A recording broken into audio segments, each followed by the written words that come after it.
सबसे पहले तो आप सबको शिक्षक दिवस की बहुत बहुत शुभकामनाएं। मैं इसलिए भी इसे बहुत महत्वपूर्ण मानता हूँ क्योंकि आप सबने शिक्षक बनने का निर्णय लिया है। और इस निर्णय की सबकी अपनी अपनी जर्नी है। जैसे मेरी भी अपनी एक जर्नी है कि मैंने शिक्षक बनने का जो निर्णय था वो मेरा बहुत बाद में हुआ। मैंने बहुत सारी अलग अलग यात्राएं रही। तो आप सबने भी ये निर्णय लिया, तो मुझे लगा कि आज शिक्षक दिवस है तो हम हमें कम से कम उसी भी शिक्षकों के लिए आप सबसे एक संवाद कम से कम इस दिवस के नाते करना चाहिए। तो सबसे पहला होता है कि जिस चीज का आप जिस क्षेत्र में आप जाना चाहते हो, और मुझे लगता है कि उससे कितना आप प्यार करते हो उस पर डिपेंड करता है कि आप उसके साथ कितना न्याय कर पाएंगे। आ, ये पता नहीं इस पर कितनी सत्यता है, लेकिन ये साइंस भी है कि आप अगर सच में किसी चीज को बहुत ही शिद्दत से चाहते हो तो वो मतलब पूरी कायनात आपको देती है। तो वो तो क्या होता है कि एक कहावत है, लेकिन मैं ये जरूर समझता हूँ इस बात को कि अगर आप सच में ही किसी चीज को शिद्दत से प्यार करते हो तो आप धीरे धीरे वैसे बन जाते हो। वो सारे गुण, वो क्षमताएं, वो योग्यताएं आप में आती है। तो उसमें ऑटोमेटिकली सफल हो जाते हैं कोई भी। इसके पीछे का साइंस है, हालांकि उसको चीजों से दूसरी तरफ से आ, जोड़ देते हैं। हम हाँ। चूंकि हम सब लोग आ, सभी लोग म्यूट रखेंगे बीच में। क्योंकि मैं ज्यादा लंबा नहीं लूंगा, मैं कुछ पॉइंट्स की चर्चा करूंगा। तो मैं पहले तो यही चीज है कि आप सबको मैं इसलिए भी आज बुलाया हूं इस प्लेटफॉर्म पर कि आप सब लोग अगर शिक्षक बनने का निर्णय लिया है तो फिर इसे शिद्दत से प्यार करो। आप में वो गुण अपने आप आएंगे और इसका जीता जागता उदाहरण मैं हूं।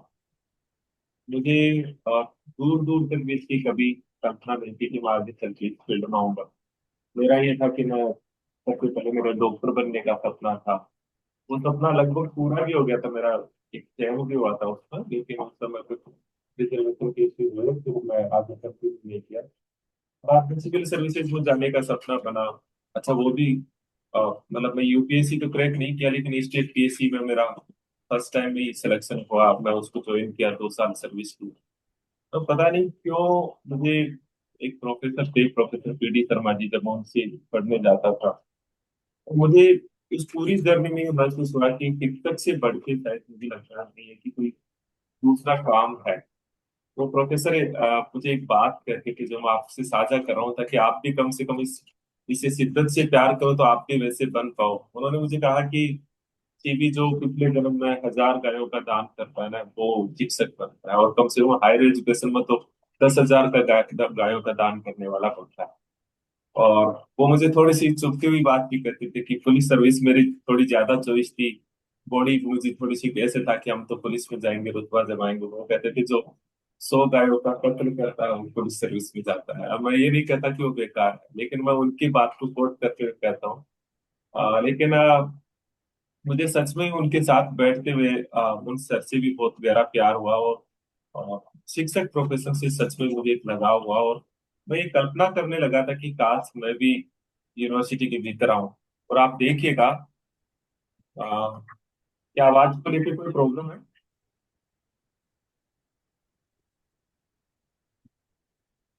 आगे नो। थोड़ा सा इको ज्यादा हो रहा है सर, थोड़ा इको हो रहा है। हाँ, थोड़ा इशू तो रहेगा क्योंकि अभी कुछ समय के लिए तो बहुत से सही था स्टार्टिंग में। वो भी एक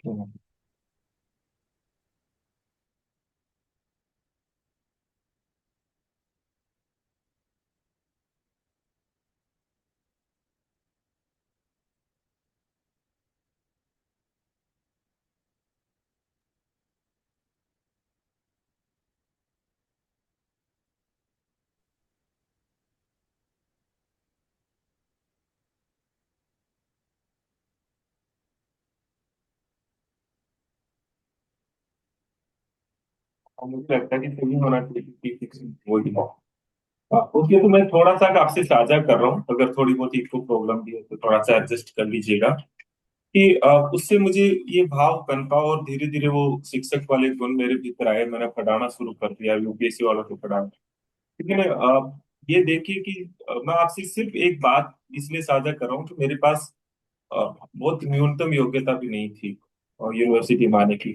मैं आपसे सबसे ऑनेस्टली शेयर कर रहा हूँ कि मैं पीएचडी भी नहीं था, लेकिन ये था कि मेरा विषय के प्रति प्रेम बहुत गहरा हुआ, टीचिंग बहुत गहरी अच्छी से हुई।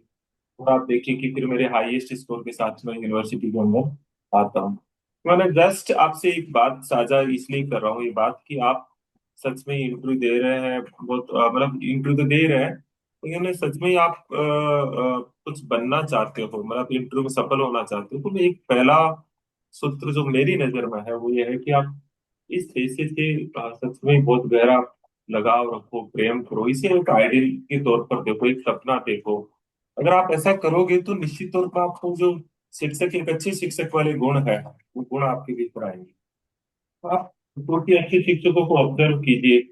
अच्छे शिक्षकों का मतलब मैं ये नहीं मानता कि वर्चुअल दुनिया के शिक्षक ही अच्छे शिक्षक, आपके आसपास के शिक्षकों को देखो, उनके पेरेंट्स को देखो, उनके मतलब व्यवहार को देखो, उन शिक्षकों के, आपके बचपन के भी कोई शिक्षक है उनको भी आप देखिए। तो ये तो मैं आज केवल ये एक बात बताने की, आप शिक्षक दिवस पे सच में इसको एक मानिए, इसको दिल से समझिए, इसे दिल से थोड़ा इसके प्रति अपना एक भाव जगाइए अगर नहीं है। क्योंकि बहुत सारे विद्यार्थियों से मैं बात करता हूँ तो उनका ये इंटरव्यू देना या इसमें आना ये बाई चांस ज्यादा है, मतलब जब कहीं नहीं मिला तो हम यहाँ इसको दे रहे हैं, एक जॉब के लिए दे रहे हैं। तो उससे क्या होता है कि आपके इंटरव्यू में भी वो भाव नहीं आता। अब मेरा ये दायित्व बनता है कि मैं आपकी इंटरव्यू की परफॉर्मेंस को बेटर कराऊं। तो इसका पहला लाइन भी यहीं से शुरू होती है कि आप जिस क्षेत्र में जा रहे हो उसको बहुत बढ़िया से मानिए कि उससे बेस्ट कोई दूसरा क्षेत्र नहीं है। तो इसलिए मैं कह रहा हूँ कि आप अच्छे शिक्षक बने, मतलब केवल हमें नौकरी नहीं लगनी है, आप ये भी सपना देखिए कि मुझे बहुत ग्रेट शिक्षक, बहुत ग्रेट टीचर बनना है। ग्रेट टीचर होता क्या है, ये सवाल इंटरव्यू में भी आता है। तो इसके बहुत सारे अपने अपने मायने हैं, जितने लोग हैं वो अपनी तरफ से बात करते हैं, लेकिन मेरे नजरिए से ग्रेट टीचर सबसे अच्छा वो होता है जो अच्छा विद्यार्थी बना रहता है, अंतिम अंतिम सांस तक लर्नर रहता है, सीखता रहता है, लगातार उसमें सीखने की जिज्ञासा रहती है। तो ये वाला गुण को अगर आप अपनाओ तो निश्चित तौर पर ये चीजें बहुत आसानी से बहुत चीजें ठीक हो जाती है। इसी तरह से दूसरी तरफ अगर हम आते हैं तो टीचर का शब्दों का प्रभाव तभी होता है जब उसके एक्ट में ऑनेस्टी हो, उसके व्यवहार में और शब्दों का गैप कम हो। अगर टीचर शब्दों से आइडियलिस्टिक है लेकिन उसके व्यवहार में चीजें नहीं दिखाई देती है तो उनका फिर प्रभाव विद्यार्थियों पे रहता नहीं है। इसलिए बहुत ज्यादा जरूरी है एक शिक्षक के लिए कि उसका जो व्यवहार और चरित्र है वो बहुत उच्च कोटि का हो। तो ये बातें आप इंटरव्यू में भी बताएंगे तो प्रभाव पड़ेगा इनका। तो ये चीज को आप थोड़ा सा देखिएगा कि अ, आप निरंतर अपने आप को ऑब्जर्वर बनो, खुद का ऑब्जर्वर बनो, खुद को दूर से देखो कि आपका व्यवहार में क्या वो मापदंड है जिसको अनुकरणीय बनाते हो वो। और अगर नहीं है तो उन्हें निरंतर आप थोड़ा बढ़ाते जाओ, ऑटोमेटिक आपको लगेगा कि आपकी बॉडी लैंग्वेज में वो कॉन्फिडेंस आ रहा है, वो वो सौम्यता भी आ रही है जो एक ग्रेट टीचर बनाती है। इंटरव्यू में आपको तुरंत ये कहेगा इंटरव्यू बोर्ड की बस इसी की तो एक तलाश थी। इसलिए आप डिजाइनिंग इंटरव्यू देने वाले मत बनो, आप एक नेचुरलिटी पे जाओ। और नेचुरलिटी पे जाने के लिए मैं बस आपको, सब आप बराबर के साथी हो कि आप थोड़ा उनको ऑब्जर्वर बनो, अपने आप को अच्छे शिक्षक है उनको देखते हुए उनकी तरह बनो, अपनी एक एक चीज को ऑब्जर्व करो।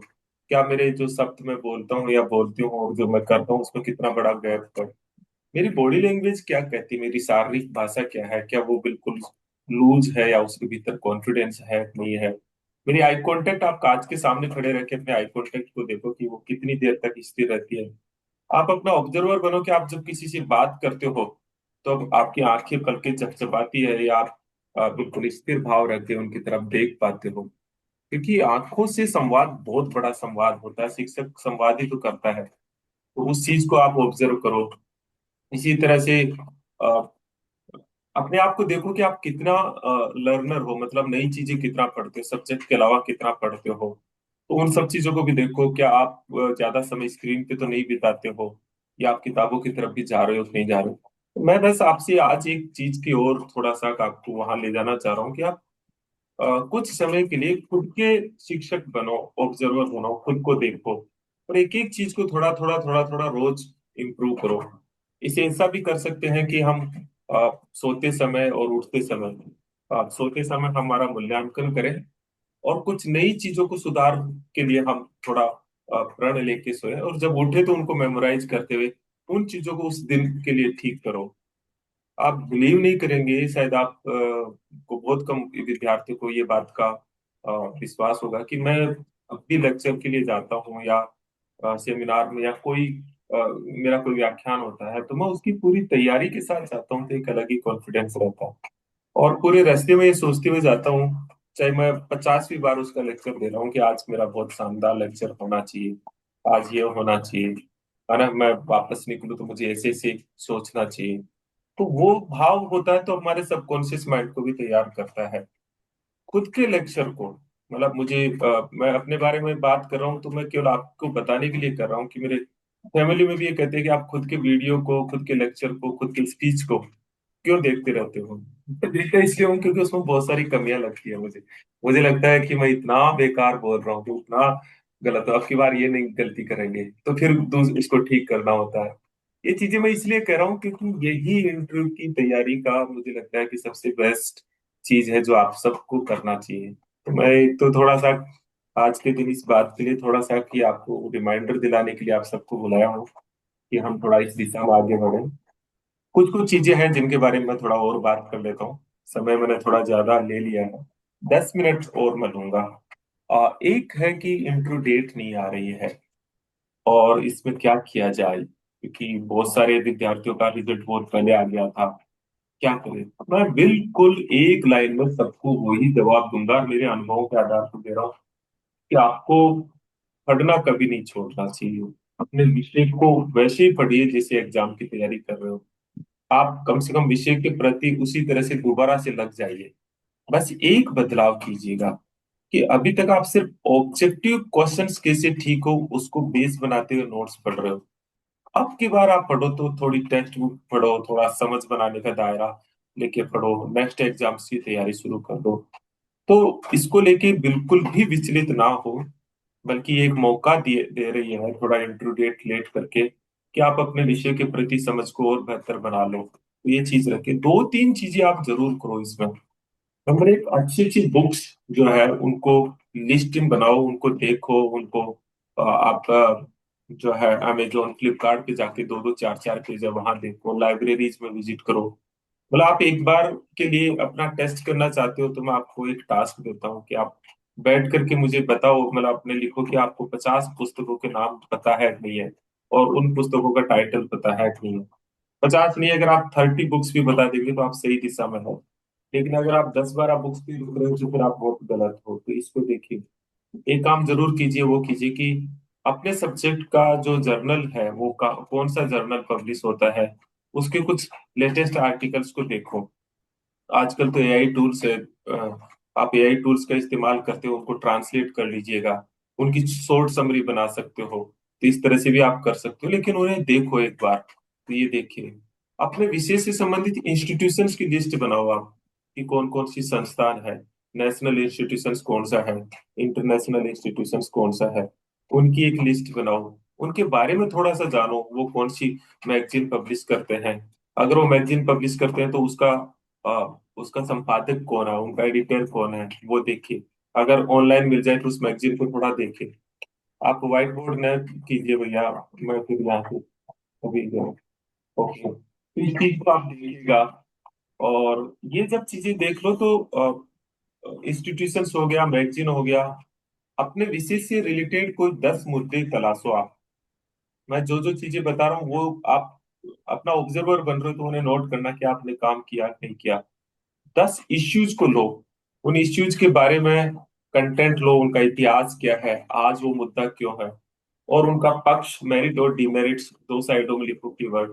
और फिर आपका विचार क्या है उस इश्यू पे, चाहे वो फिजिक्स का सब्जेक्ट हो, चाहे केमिस्ट्री हो, चाहे मैथ हो, चाहे वो सोशियोलॉजी हो, हर में इश्यूज रहते हैं। तो उन मुद्दों को, जो उस विषय के सबसे चर्चित और कंटेम्प्रेरी मुद्दे हैं, ऐसे 10 मुद्दों को सिलेक्ट करके उनका एक नोट्स बना के साइड में रख दो, ताकि जैसे इंटरव्यू डेट आए तो उस पर आप काम कर सको।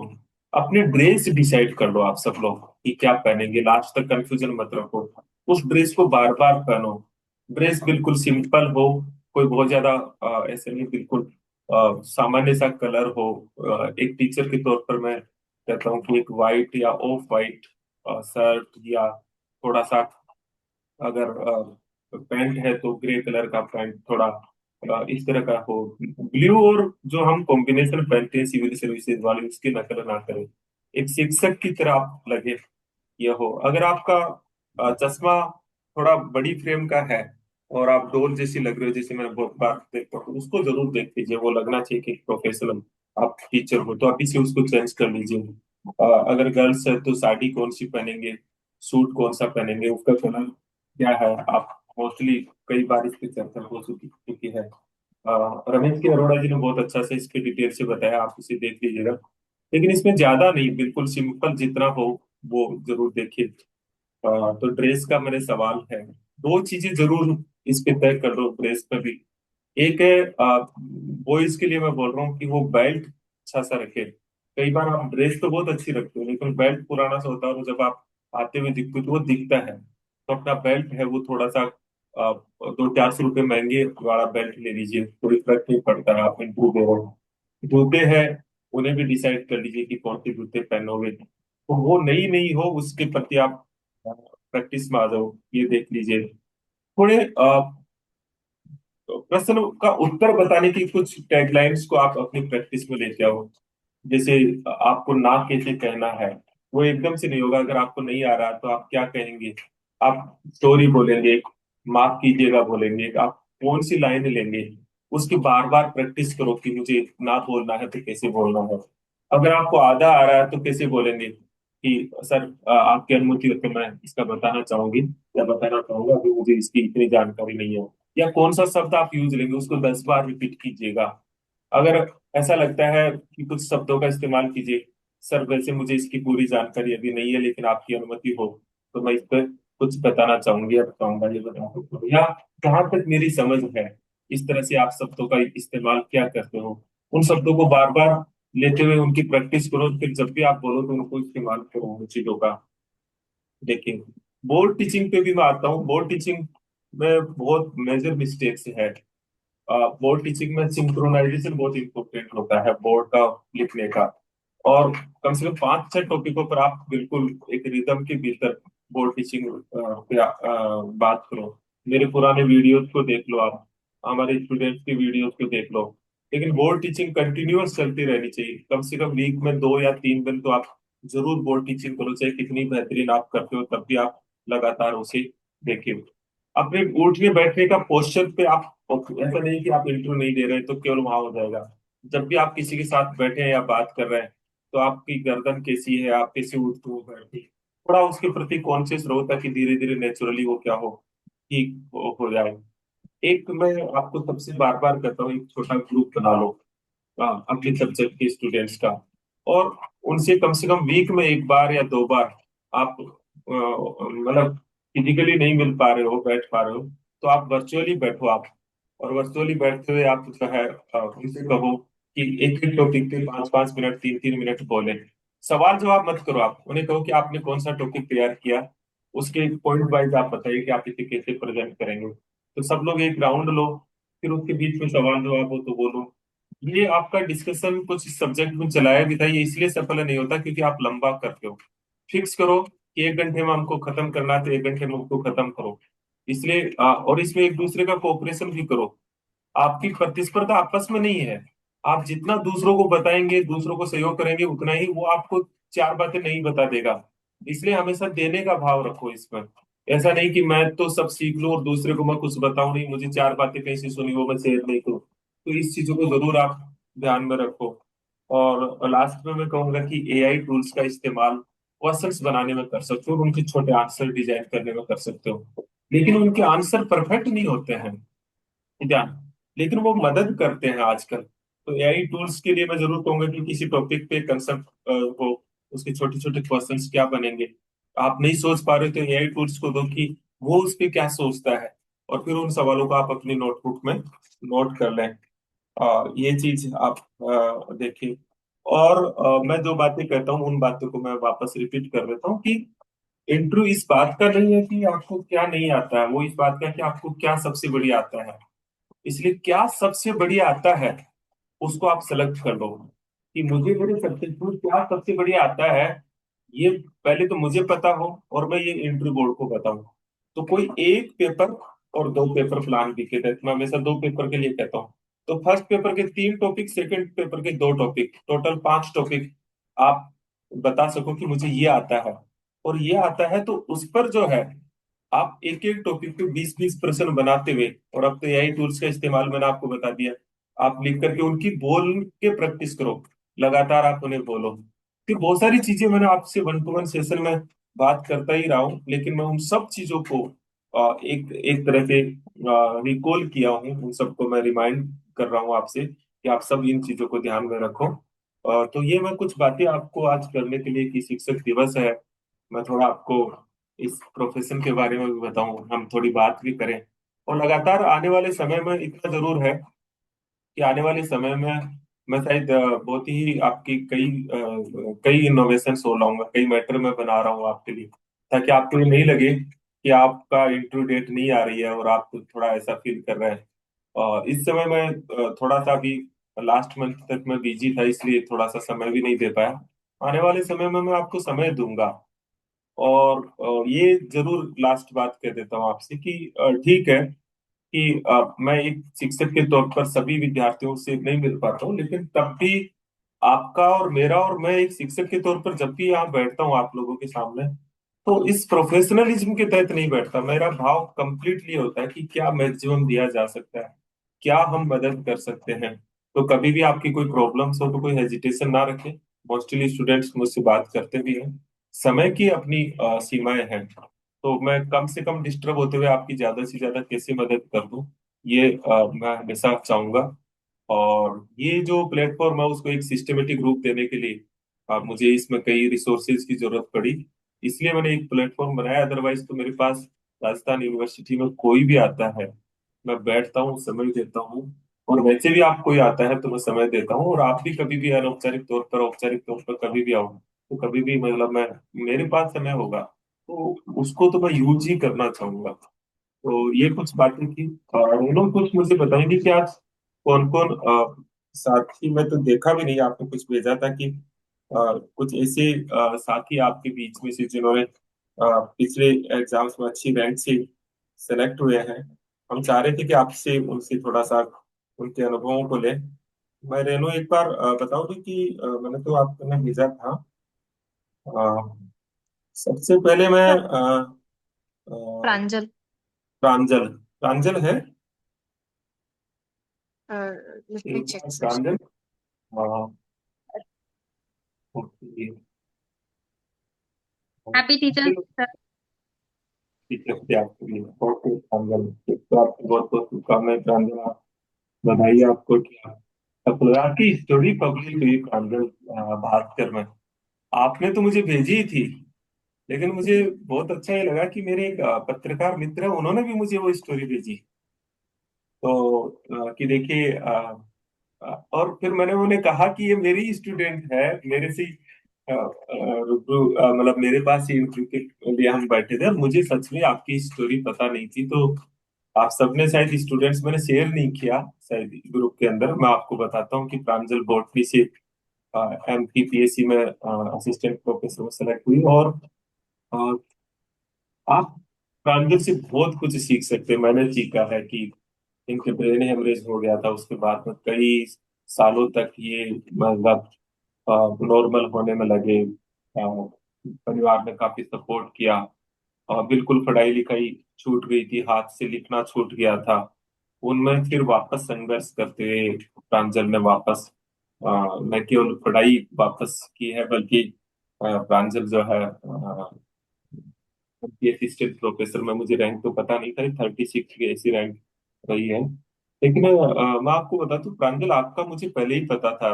जनरली हम लोग किसी सब्जेक्ट का जब इंटरव्यू खत्म होते हैं, जब आपसे मॉक इंटरव्यू करके, तो मुझे रेणु पूछती है सर किस किस का चयन होगा, तो मैं ऐसे ही बता देता हूँ। हालांकि वो तुक्का होता है, वो तुक्का इतना सटीक निकलता है। उसमें क्या होता है कि मुझे आपके स्कोर्स का नहीं पता रहता है, लेकिन मुझे आपकी आंखों में दिखने वाला कॉन्फिडेंस पता होता है। प्रांजल के लिए तो अच्छी बात ये थी कि जो सर थे बॉटनी के, उन्होंने मुझे कॉल बैक करके कहा था जिस दिन मॉक इंटरव्यू हुआ कि प्रांजल बहुत इंटेलिजेंट है और इसका हो जाएगा, इसके आंखों में जुनून है।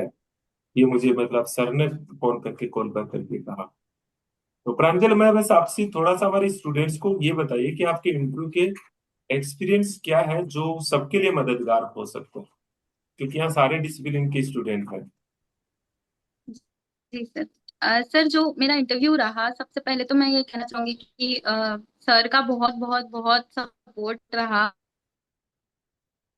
मुझे कंटिन्यूअसली मोटिवेट करते रहे सीबी सर। और इसके साथ साथ जो बोर्ड टीचिंग सेशंस थे उनको बहुत इम्पोर्टेंटली आप प्रैक्टिस कीजिए। क्योंकि जो बोर्ड टीचिंग होती है उसमें ऐसा नहीं है कि कुछ लोगों से करवाई कुछ लोगों से नहीं करवाई। बट जब करवाते हैं तो जरूरी नहीं है कि टॉपिक जो है वो दिया जाए या आपकी पसंद से आप चुन सके। कुछ भी हो सकता है। तो जैसे सर बताते रहे हमेशा कि 4 से 5 टॉपिक आप प्रिपेयर रखिए, वो बहुत इंपॉर्टेंट है। दूसरा सर मैं कहूंगी कि जैसे मैं इंटर करी तो सबसे इम्पोर्टेंट होता है कि आप एक बैलेंस बना के रखें। आपको आता है, इसका कॉन्फिडेंस भी होना चाहिए, और आप सुनने के लिए रेडी है, लर्न करने के लिए रेडी है, इतनी हम्बलनेस भी दिखनी चाहिए। क्योंकि वो लोग एंटर करते से ही आपको जो स्कोरिंग होती है उसको स्टार्ट कर देते हैं वो, कि आप कैसे आ रहे हैं, कैसे बैठ रहे हैं, कैसे आप ग्रीट कर रहे हैं। तो वो सारी चीजें बहुत इंपॉर्टेंट होती है। पोस्चर बहुत इंपॉर्टेंट है वहां पर। अ, आपको अगर कोई क्वेश्चन नहीं आ रहा है, जैसे मेरे साथ ऐसा हुआ कि मुझे स्टार्टिंग में लगातार 3 क्वेश्चंस मुझसे नहीं बने, तो ऐसे टाइम पे जो एंजाइटी होती है थोड़ी सी एकदम बढ़ जाती है। पर उस टाइम पे आप अपना काम मेंटेन रखें, बहुत इंपॉर्टेंट है। कि सपोज नहीं आ रहा है तो आप बहुत आराम से आप कह दीजिए कि माफी चाहूंगी सर, मुझसे अभी ये रिकॉल नहीं कर पा रही हूँ मैं, या मुझे ये अभी नहीं आ रहा है, आपकी इजाजत हो, या आप अगर पसंद करें तो आप कुछ और पूछ सकते हैं इस टॉपिक। इस तरीके से आप बहुत ऑनेस्टली उनको कह दीजिए, वो लोग ऑनेस्टी बहुत अप्रिशिएट करते हैं। बजाय कि आप उनको क्वेश्चन में घुमा रहे हैं, या उनको तो सब आता है, हम ऐसा ना बताए कि हमें आ नहीं रहा है फिर भी हम कोशिश कर रहे हैं बताने की। तो वो चीजें मेंटेन करना जरूरी है। और आई कांटेक्ट बहुत इंपॉर्टेंट है। अगर कोई एक टीचर आपसे पूछ रहा है या एक कोई बोर्ड मेंबर पूछ रहा है, तो बाकियों को भी आंसर आप देखते हुए करें। जैसे मेरे सामने एक डेस्क थी, राउंड टेबल थी, तो सबके साथ आई कांटेक्ट करना बहुत इंपॉर्टेंट था। एक एक बोर्ड मेंबर ने, मैंने दूसरे को देखकर आंसर किया तो उन्होंने मुझे कुछ बोला कि आप